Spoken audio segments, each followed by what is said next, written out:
When Kraft Singles came onto the scene in the mid-20th century, they seemed too good to be true. Households across the U.S. were delighted at a low-cost cheese option that simply refused to spoil. Until the questions started coming in. What is this stuff? How can sliced cheese stay good for so long? Is it actually food? Well, today we're wheeling in the facts as we ask, are Kraft Singles really cheese?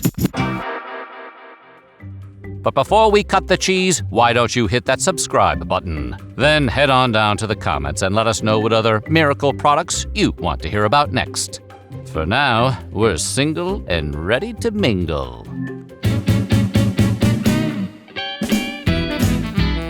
For the origins of processed cheese that eventually became known as American, we need to head to Switzerland in 1911. It was there that Walter Gerber and Fritz Stettler combined shredded Emmentaler, also known as Swiss cheese or the one with all the holes that you see in cartoons, and mixed it with sodium citrate to create a smoother cheese that would also prevent spoilage. This method allowed for scraps of leftover cheese to be melted into a uniform product that could be reheated without burning or becoming greasy like so many cheeses before it. Indeed, it seems to have been created specifically for cheese dip and cheeseburgers.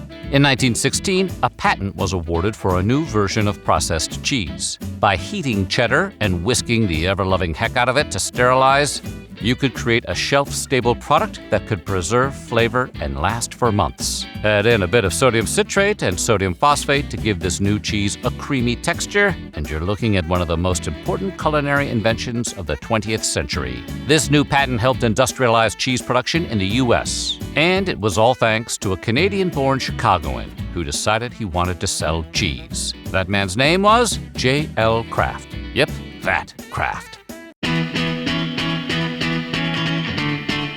James Lewis Kraft set out from the untamed north to Chicago with dreams of curds and whey in 1903. Originally a grocery store owner, Kraft began wholesaling cheese when he noticed the amount of waste created by making large cheese wheels with short shelf lives. And if there's one thing no grocer can bear seeing, it's cheese going to waste. By 1916, Kraft had established J.L. Kraft & Brothers Company and owned the patent on the process which created shelf-stable processed cheese that also maintained its flavor. Using scraps of leftover cheddar whisked at exactly 175 degrees, Kraft instantly became a pioneer of cheese production. Early business was good for Kraft, thanks to the help from his brothers Charles Herbert, Frederick, John, and Norman, who would go on to change the cheese game forever. In 1935, Norman Kraft began development on ways to make cheese more convenient for the cheesemakers. He discovered that when cheddar was melted into a liquid and poured onto a cold table, it could be rolled out completely flat and cut into squares. After the process was refined, using chilled rollers to manage the warm, sticky cheddar, the first machine-sliced processed cheese product was born.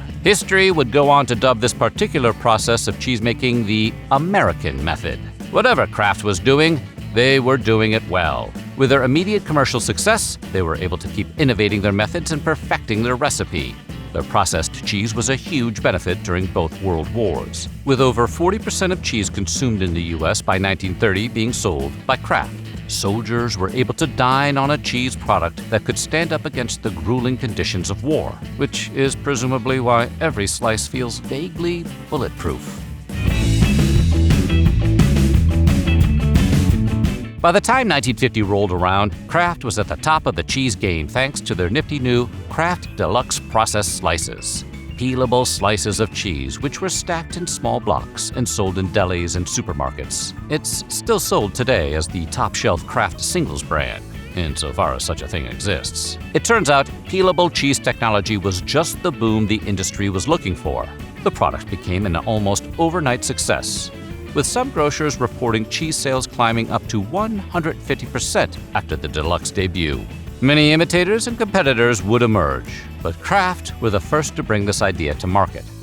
In 1956, the world of processed cheese experienced its next major shift when engineer Arnold Nowrotsky saw these blocks of peelable cheese and said, "There has to be a better way." He patented a machine that could individually wrap slices of cheese to prevent sticking, catching Kraft's eye in the process. Kraft would go on to adopt this technology in 1965 with the launch of their now world-famous Kraft American Singles. Now, post-World War II American households had a convenient path to cheese that was pre-sliced and yet stayed fresh and kept its texture longer than any other cheese on the market.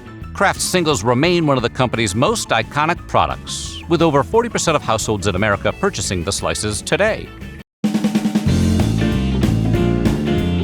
Kraft Singles and American cheese in general get a pretty bad rap outside of the United States, thanks to the questionable nature of its longevity. How can a dairy product last so long and not send you to poison control after you eat it? It doesn't help that it has the texture, consistency, and sheen of yellow plastic.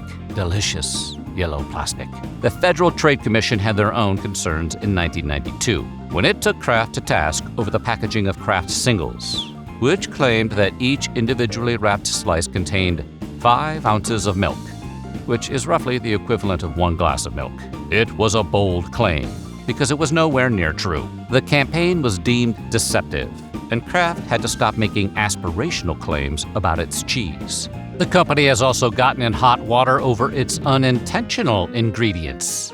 With the innovation of automatic cheese wrapping machines came an unexpected and significant issue in September of 2023, when Kraft was forced to pull 83,800 cases of its American processed cheese due to a defect during the packaging phase. One wrapping machine malfunctioned, leaving plastic embedded in the singles even after the wrapper was removed. Folks biting into a grilled cheese or burger reported choking and gagging on the inedible additions, not to mention the stench of melted plastic enveloping every cheeseburger. The machine was repaired and Kraft tightened up quality control. Since then, while Kraft Singles have continued to kind of look like plastic, they haven't actually contained any. And while we're on the subject of cheesy no-nos, can we stop that trend of throwing Kraft Singles at baby heads? Unless you are going to eat that baby, it's a big waste of cheese. What would James Kraft think?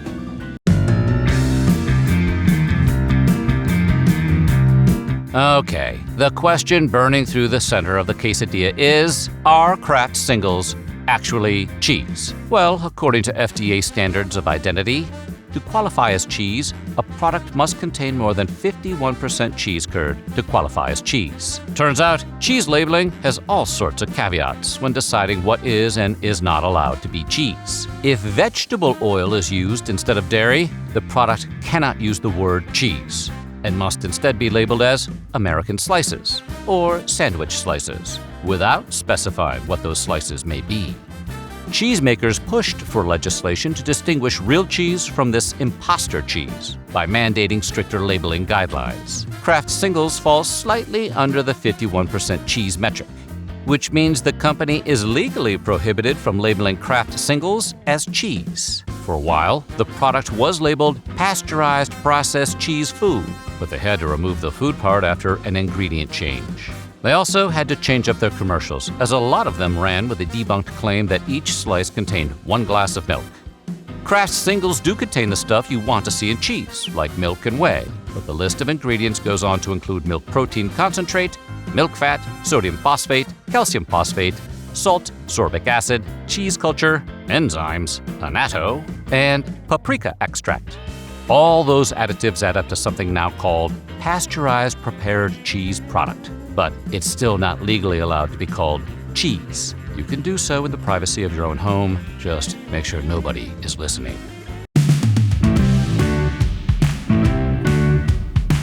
Today, all of Kraft's processed cheese business is conducted by the Kraft Heinz Company, formed after the 2015 merger of Kraft Foods Group and the H.J. Heinz Company. Kraft itself had split 3 years earlier when its North American division became Kraft Foods Group, and the remaining global snack business renamed itself Mondelez International.